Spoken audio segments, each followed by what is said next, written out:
Phil is a man of compromises. His whole career has been one compromise after the other. But everyone has a breaking point, and after years of settling for less, Phil vows to never compromise ever again. No more butchering. No more of this. He becomes so disgusted by the idea of it, and it peels away at his mind. The Sopranos is no stranger to exploring the human psyche, or even diving into the supernatural, but nothing could have prepared the audience for this moment. Phil reaches a point where he sees his own body as a compromise, and it is here that he decides to abandon his own flesh.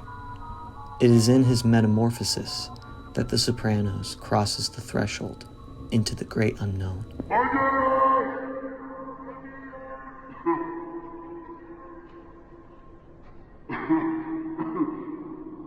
To better understand this transformation we witness, we first need to examine what exactly Phil Leotardo is. Some may not know this, but Phil spent somewhere between 19 and 21 years in prison. He is a man that believes in tradition and has an old school mindset, coming out into a new world. After serving his sentence, he returned to the Lupertazzi family as Johnny Sack's right-hand man. Prison wasn't the end of his troubles, though.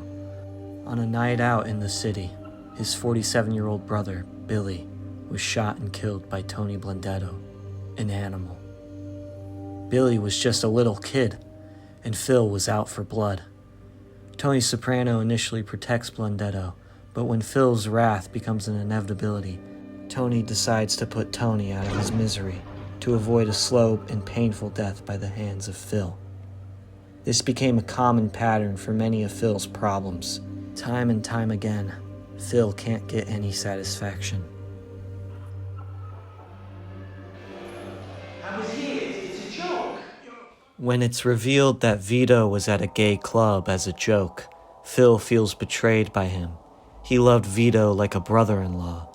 And now Phil has to just sit there and beg Tony to let him kill him. Tony does not budge, a disgraceful decision in the eyes of Phil. This is where we start to see Phil break free from the chains of compromising.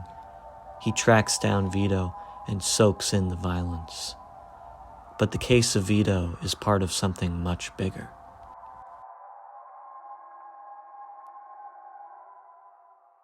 The death of Vito was a symptom of Phil's absolute disgust toward the flesh of man.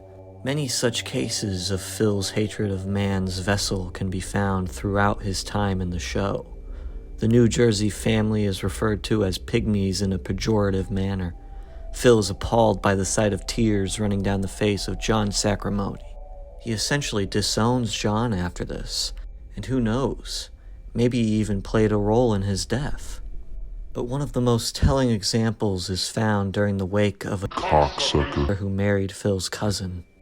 He demands for the television displaying big, strong men to be turned off.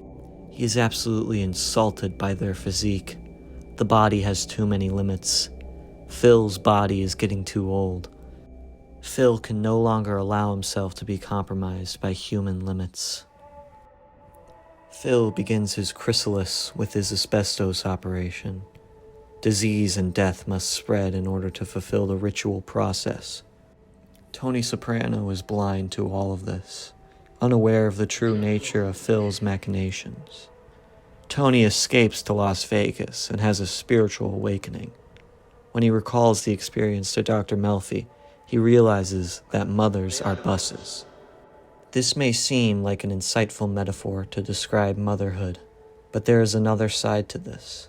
Tony gets a glimpse at the truth, that people can be more than what they seem, and that something greater surrounds us. Tony makes a mistake by lashing out on one of Phil's goons, and he knows he must try to make amends. Little Carmine and Tony go to make an offer, unaware of what Phil has become. Butchie scoffs at their offering of power drills. Phil has no need for such material things anymore.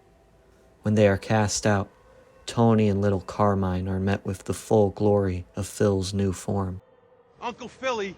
Uncle Philly my ass. Some may point out the Phil-shaped figure in the window, but I'm pretty sure that is the result of video compression, and also a case of pareidolia.